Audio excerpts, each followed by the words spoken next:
Jed hit us up. He said, what has to go right between now and December for the perception to change for the better for Billy Napier and the Florida Gators from Fort Myers, Florida? Ooh, it's a loaded question. So I think what has to happen is they've got to deliver on the field. That's what has to happen. And I think that it bears repeating. They got a really, really difficult schedule this year. But look, so the Billy Napier experiment, which I think is fair to call it that, because you call any coach that until it starts to work out. Then it's not an experiment anymore. Kirby Smart's not an experiment at Georgia. The Billy Napier experience is still an experiment.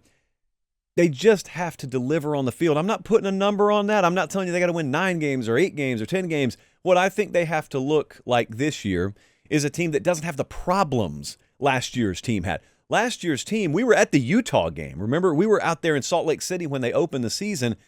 And if you tell me Florida loses that game, that's not the worst thing in the world.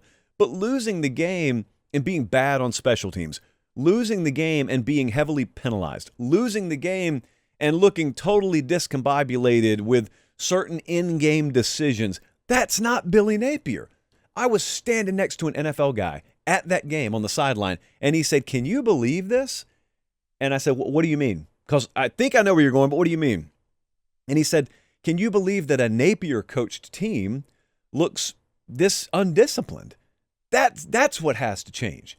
And there's a lot of push down there behind the scenes for those of you who don't follow Florida very closely. There's a big push for Napier to not just make new hires, but restructure the mechanisms of how his program functions day to day, nevertheless how it functions on Saturday.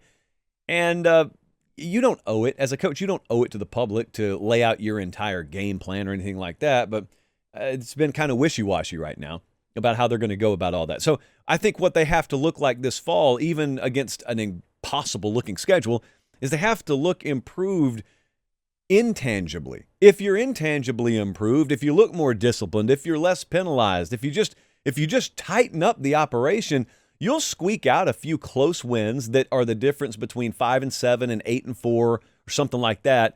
And look, I know 8-4 is not the vintage Gator standard, but if you were to see Florida go 8-4 against this schedule this year, or if I were to see them go 8-4 at least, I'd feel really confident. Like, ironically, even with an 8-win season, I'd feel like, man, they've turned a corner and good. Billy Napier got him off his back a little bit, and I don't know what the 2025 schedule looks like, but I know it can't be that bad.